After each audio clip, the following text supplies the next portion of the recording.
अस्सलाम वालेकुम, कैसे हैं आप सब लोग। आज फिर हमारा टॉपिक वही है, benefits of walking in pregnancy, यानी कि प्रेगनेंसी में चहलकदमी की कितनी ज़रूरत है। ये तो मैं आपको पहले भी वीडियोस में बता चुकी हूँ कि अगर आप जो भी वीबैक कैंडिडेट्स हैं, नॉर्मल डिलीवरी या फिर सी सेक्शन के भी, तो आपको प्रेगनेंसी में कुछ बातों का ख़ास ख़्याल रखना है, जिसमें आपकी डाइट और वॉक का ख़ास ख़्याल रखना है। अच्छा, इस वीडियो में हम आपको यही सब बताएंगे कि आपने अपने जो प्रेगनेंसी के 9 मंथ्स हैं वो किस तरह से गुजारने हैं।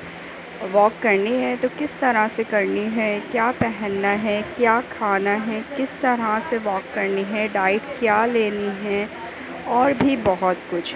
तो आप हमारे चैनल को सब्सक्राइब कीजिए। अच्छा, सबसे पहले तो हम बात करेंगे मेंटल हेल्थ के बारे में, क्योंकि प्रेगनेंसी में 9 मंथ्स तक ज़्यादातर जो वुमेन होती हैं उन्हें एंग्जाइटी होती है, कुछ डिप्रेशन में भी जाती हैं और बहुत ही सीवियर किस्म के जो डिप्रेशन होता है उसमें जाती हैं।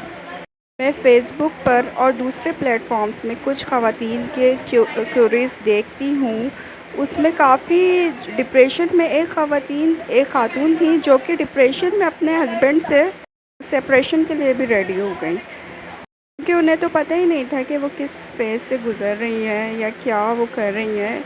उन्हें यही नहीं पता था कि वो डिप्रेशन में हैं। आप जब वॉक करेंगे, खुली फ़िज़ा में चहलकदमी करेंगे, तो आपका माइंड वैसे ही रिलैक्स होगा, क्योंकि बाहर की आबो हवा मिलेगी। जब इंसान बाहर खुली फ़िज़ा में जाता है तो उसका माइंड वैसे ही रिलैक्स हो जाता है और डिप्रेशन से बहुत ही दूर हो जाता है। इसके साथ इसके फ़िज़िकल बेनिफिट्स भी बहुत ज़्यादा हैं कि आपकी मसल्स को स्ट्रेंथ मिलेगी, डाइजेस्टिव सिस्टम, यानी कि आपने जब डाइट अच्छी लेनी है तो ज़ाहिर है आपने अपना डाइजेस्टिव सिस्टम हाज़मा भी अच्छा रखना है, ठीक है। इम्प्रूव होती है, मतलब ब्लड सर्कुलेशन में, और जो सूजन वगैरह स्वेलिंग हो रही होती है फीट्स पे, आपकी लेग्स पर, उससे भी आपको रिलीज़ मिलता है। ऑक्सीजन डिलीवरी, मतलब बेबी तक जो कि काफ़ी लेयर्स के अंदर है, उस तक भी ऑक्सीजन लेवल अच्छा हो जाता है। उसके साथ जो ख़ातून जो कि प्रेग्नेंट हैं उनको भी ऑक्सीजन लेवल की एक इंतहाई ज़रूरत होती है एक हद तक, तो उनके लिए भी ये बहुत ही बेनिफिशियल होता है। और नॉर्मल डिलीवरी के लिए भी अगर आप चाहती हैं तो आपने वॉक करना है। जब आपका 9th मंथ स्टार्ट हो जाए तो आपने एक्टिव रहना है, यानी कि आप डॉक्टर से विज़िट करके आएँ, आपको पता चल गया कि आपका 9 मंथ का फ़र्स्ट डे भी हो गया है, तो आपने एक्टिव रहना है, आपने वॉक स्टार्ट कर देनी है, दूसरे एक्सरसाइजेज़ स्टार्ट कर देनी है। अच्छा, वॉक जब आप स्टार्ट करें तो अब ये नहीं कि आप पहले ही दिन निकल गए और तकरीबन आधा घंटा 1 घंटा आप वॉक करने चले गए। नहीं, क्योंकि 8 मंथ तक तो आपने रिलैक्स किया होता है, तो आपका जो जिस्म है, आपकी जो बॉडी है, उसको एकदम इतनी ज़्यादा आप करेंगे तो वो ख़राबी हो जाएगी, यानी कि वो सही नहीं रहेगा। हर चीज़ को थोड़ा-थोड़ा करके स्टार्ट करना चाहिए। तो जब आप वॉक स्टार्ट करें तो आपने 5 मिनट्स, 10 मिनट्स, इस तरह से 5-5 करके आपने अपना जो आपका ब्रेक है उसको बढ़ाना है, ठीक है। उसकी जो टाइम ड्यूरेशन है उसको बढ़ानी है, लेकिन 5 या 10 मिनट्स, इससे ज़्यादा से आपने स्टार्ट नहीं करना है।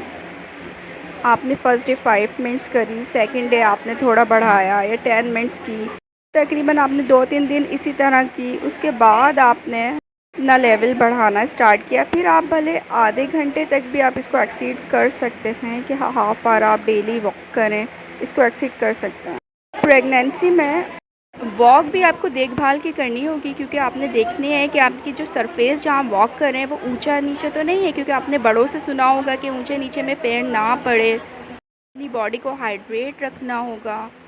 सबसे ज़्यादा आपने सरफेस का ख़्याल रखना है कि हील्स नहीं पहननी, और तरह से आप स्मूथ सरफेस पर वॉक करें, यानी कि वॉक करने के लिए आपकी सरफेस स्मूथ होनी चाहिए 100%। ये नहीं कि आप जंप कर रही हैं ऊंचे नीचे, मतलब रास्तों पे चल रही हैं या कुछ पत्थर वगैरह पथरीले रास्तों पर, ये बिल्कुल आपने इसका ख़ास ख्याल रखना है।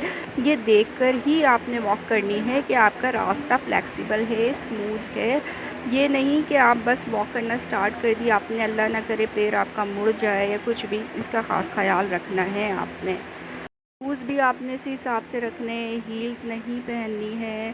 स्लीपर्स भी आप देखें, क्योंकि स्लीपर्स भी समटाइम्स भी स्लिप हो जाते हैं, तो आपने ये ख़्याल रखना है कि आपके स्लीपर्स भी कंफर्टेबल हैं, या मेरे ख़्याल में तो आप स्पोर्ट शूज़ का इंतख़ाब करें तो वो ज़्यादा बेटर रहेगा। क्योंकि स्पोर्ट शूज़ जो होते हैं ना, मैं तो अपने 9 मंथ्स जब मुझे किसी इवेंट, यानी मेरे बच्चे की बर्थडे भी थी, तो मैंने अपने स्पोर्ट्स शूज़ ही वियर किए। तो वो मुझे बहुत फ्लेक्सिबल रहते हैं शॉपिंग के लिए भी और वैसे भी हर तरह के लिए। स्लीपर्स पे भी पैर इतने कंफर्टेबल नहीं रहते, और हील्स तो बिल्कुल ही अवॉइड करना चाहिए इस टाइम में, क्योंकि आपने ख़ास ख़्याल रखना है अपना। अच्छा, अब आप इसके साथ देख सकते हैं कि वॉक करने के क्या-क्या फ़वाइद हैं। वो आपकी मतलब बॉडी को प्रिपेयर करती है, प्रमोट करती है फ़िज़िकल हेल्थ के लिए, मेंटल वेल्थ बीइंग के लिए, और सबसे ज़्यादा आपको लेबर के लिए, जो आपके पेन्स होते हैं उसके लिए प्रिपेयर करती है। तो वॉक करने के तो बहुत ही ज़्यादा फ़वाइद हैं। लेकिन जो टाइम ड्यूरेशन, शूज़ और जो भी हमने आपको गाइड किया है इसके साथ, और सबसे ज़्यादा आपने अपनी बॉडी को हाइड्रेट रखना है, यानी कि वॉक के टाइम आप एक बॉटल साथ ज़रूर रखें पानी की।